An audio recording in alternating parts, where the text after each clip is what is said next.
When Whatnot launched in 2019, founders Grant LaFontaine and Logan Head were primarily focused on Funko Pops. The idea was based around a problem that already existed across the collectibles marketplace. Counterfeit collectors were spending thousands of dollars online while having very little certainty that the product arriving at the doors was actually real. Whatnot tried to solve that problem by building a collectibles marketplace with authentication at its center. At the same time, collectors were increasingly selling products through live streams. Whatnot realized it could build that infrastructure inside one application. 3, 2, 1 second left. Whatnot moved into live shopping. Pokémon cards became one of the major products being sold on the platform. Sellers began moving thousands of cards through streams, and by 2025, Whatnot as a whole was processing more than $8 billion worth of sales annually. And it raises some interesting questions on how exactly Whatnot makes their money.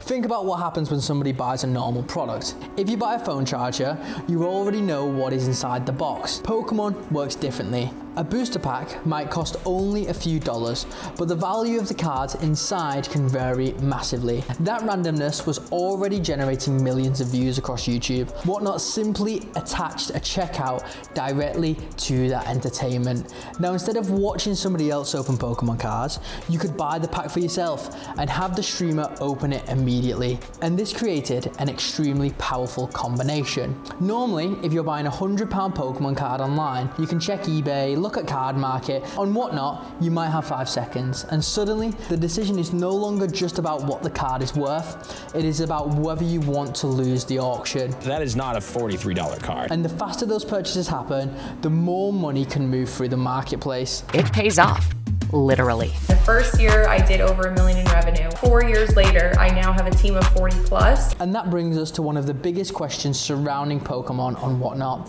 Where are sellers getting enough stock to keep doing this every day? If you open a large Pokemon live stream on Whatnot, you might see hundreds of Pokemon products behind the seller. At first glance, it can look like Whatnot is supplying all of this inventory, but it isn't. The seller is responsible for sourcing the Pokemon product themselves. Established card stores and large Pokemon businesses can have wholesale relationships, allowing them to buy Pokemon products. Another major part of the Pokemon business is collections. A collector might own cards that would individually sell for £10,000, but selling every card separately could take months.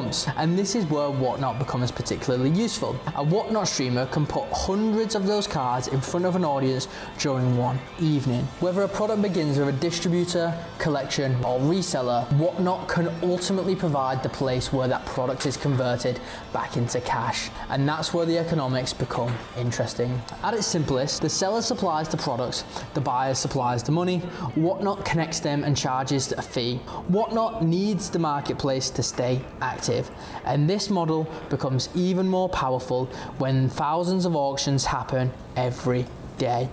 There is another interesting part of the Whatnot business. Sellers aren't only competing to sell Pokemon cards, they are also competing for attention. Whatnot allows sellers to promote their live streams inside the platform. That means the seller can spend money trying to increase visibility before the customer has even purchased anything, and the process starts again. And Whatnot sits in the middle of this cycle.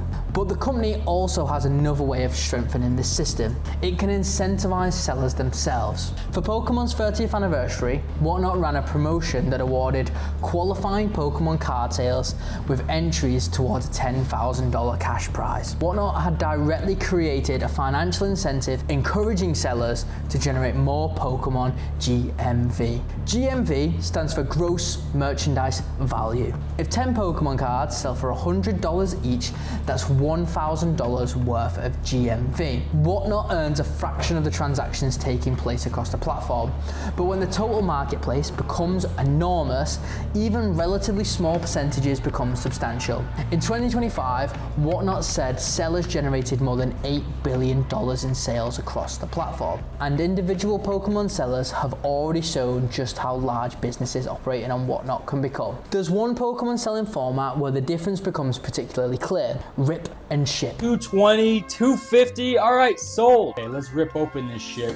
A customer buys a booster pack, and instead of shipping the sealed products immediately, the streamer opens it live. Whatever cards appear inside the box belong to the customer. This combines retail with entertainment. The customer isn't only paying per booster pack, they're paying for the experience of having it open for them in front of an audience.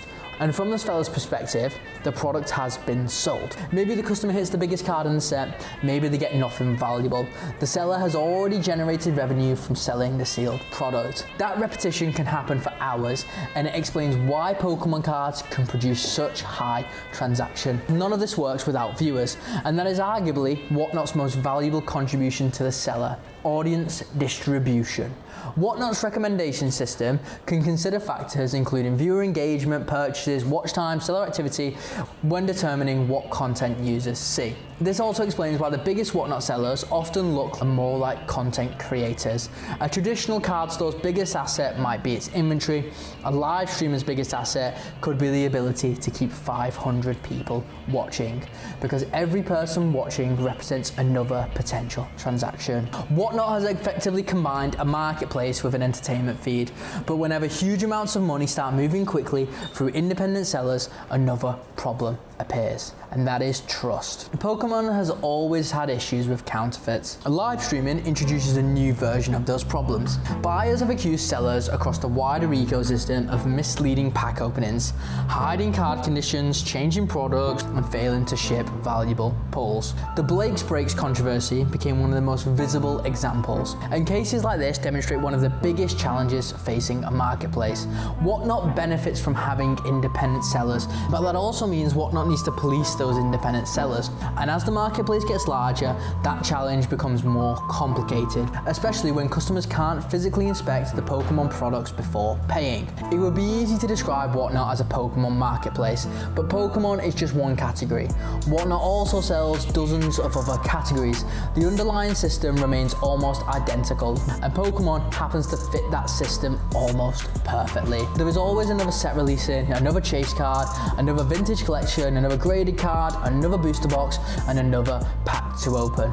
A customer doesn't need to buy Pokemon once per year, they can return tomorrow. This is why the most important thing Whatnot's built isn't a warehouse full of Pokemon cards, it's the infrastructure around the cards. The buyer needs the Charizard, Whatnot just needs somebody willing to sell it. Every time those two people meet, money moves through the platform and Whatnot gets another transaction.